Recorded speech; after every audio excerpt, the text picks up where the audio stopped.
haven't played DD this year. I've been actually just playing this game for fun. Imagine that. And somewhere in the mix, I've gotten better. I've been working on so many brand new MLB The Show projects, and I'll get to all that because right now we got to look at this 12-0 gameplay. I actually no-hit the dude and put up 12 on him and hit back to back to back on him at least once. My approach at the plate is completely different now, and it's taken my game to the next level. I know one trick in particular that I've picked up from playing the computer on Legend. It has completely revamped my habits at the plate, and I just feel like I'm mashing right now, and those funky in-between pitches that I used to struggle with and people throw on purpose at the highest level don't bother me anymore. They're actually what my strength is from playing the computer on Legend, and I'll get to that. I've always said my day one YouTube subs are getting any value I can give, but like, look at that hit right there. I'm glad that was the first home run of the night because it was a sinker from O'Day in an awkward spot, and we catch a perfect, and it just starts us off on a good note. Here's an 0-2 slider to Grichuk, and we just got under that one. Can't believe we didn't catch that one, but that's okay. Guys that try to dot up all the time, I've learned a way to wait them out and wait till they miss their spot. He definitely didn't miss his spot there. There's a bunch of things that we can learn from him in this game, and I'll be going over that too. And here, Brad the Killer Miller is just a bad dude, man. We're going to be talking about cards that have sneaky pop that actually hit well and what ratings to be looking for on this game. And then, it is Cespedes, the way they've announced him for years. I just love that dude. And there's a little trick with some of these cards that have a ton of pop that you should be ignoring the overall, even the bronze, silver, gold, all that stuff, and look at their individual ratings for each category. We'll talk about that because right here, Bo Bichette, back to back to back on 3 straight pitches, all different pitches in different locations. That's when I knew something was up. Before that was the Grichuk where he barely missed the slider, and before that was the Zach Collins perfect. Here's the pitcher, and it was the first pitch, and I was like, I've mashed that X button. I was like, I'm trying to go deep with the pitcher and make it 4 in a row. So we rally a little bit more, get a couple more hits, and then he finally gets out of the inning. This time he gets the slider where he wants, and he gets the ground out, but we were all over it. Notice also that we faced Darren O'Day, then he goes to Pat Neshek, then you'll see who he brings in after that. But let's check the game log. I haven't replayed him up to this point.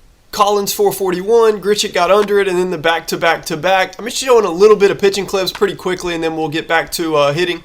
Then he goes to the ridiculous Kenley Jansen throwing 98-mile-per-hour cutters. This is how I can tell he's trying to keep that score the same. He might see the YT on my PSN and make sure that this score doesn't get any worse. He gets 3 up, 3 down. So you know what that means for the 3rd inning. But we pitch guys like Mondesi completely different than how we would normally, guys that were worried about their pop. We'll get into that stuff more on the channel as we move along, but right now, the 3rd inning, we're going to see a couple things from him we can learn from, and then why it is that I think my hitting has completely revamped and what modes I've been playing that have helped that.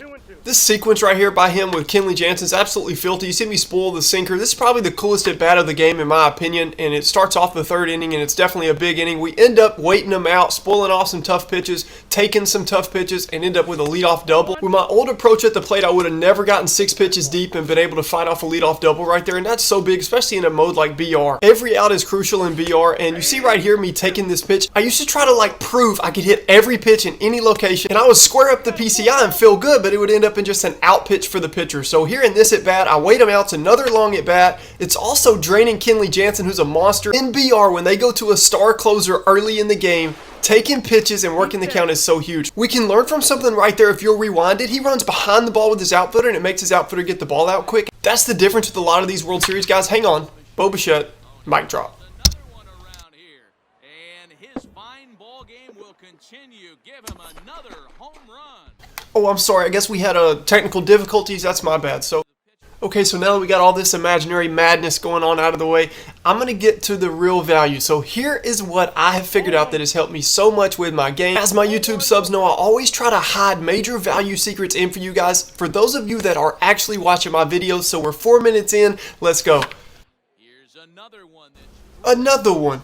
Alright, so here's the thing, and that actually shows it perfectly.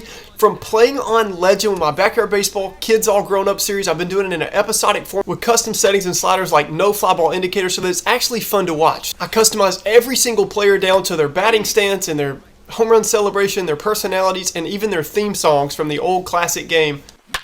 Oh, they think they may have gotten him again. So that when Pablo Sanchez does that, the music plays. So anyway, in playing in Legend, it's completely changed my approach because to make it realistic and to make it fun, I take a lot of pitches and work the count. And I've learned from playing the computer, I can't believe I'm about to give the guys that I play against in my custom leagues this much information that they're going to use against me. But here's the tip, and you guys deserve it. You're 5 minutes deep watching these videos. You're supporting the channel. I have learned that on 2-1, 3-0 counts against the computer on Legend, they throw down the middle. And I have learned to just get my barrel through the zone and not have to try to square up every little middle end pitch and all this, but to get the barrel through the zone and to quit moving the PCI every pitch. Why would we start? Think about it. As I catch another one, Goldschmidt. So we catch one on the corner, and we're all pretty good on the corners, right? But why would we start our approach on the corners and then adjust middle of the plate? Think about real baseball and the way baseball works. Why not start middle and work to those corners? So I leave it down the middle. Look at that guy standing there in the doorway. That was kind of creepy, especially on Halloween. So right here on that pitch, look how I move it too much. I would have benefited from leaving it down the middle. And what happens is once you can leave it down the middle, you start to chill out at the plate and you let pitches miss the zone and you get used to looking for the pitch in the middle part of the plate. And the show is starting to reward people because they know it's difficult to hit in the middle part of the plate.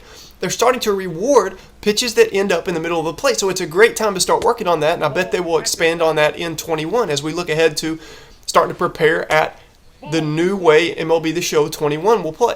Can't believe I just dropped that, but you guys deserve it. Those of you that are actually watching my videos, I always try to hide value in that's actually going to help your game. And that's one that very few people know or use on the show. I had a couple people yesterday come on the TikTok and they're like, nice PCI placement, and I'm hitting 430-foot bombs by using that trick. And I'm like, guys just don't understand this, and that's okay. Some people just want to troll. That's their job to troll. It's our job to block them and keep moving forward. They just can't see the content anymore, and they can't be a part of the group that continues to help each other out, look out for each other. And we've had 2 or 3 in our group just this week hit the World Series from using tricks that we've done and playing against each other in the custom league. So y'all stay linked up, and we'll see you guys.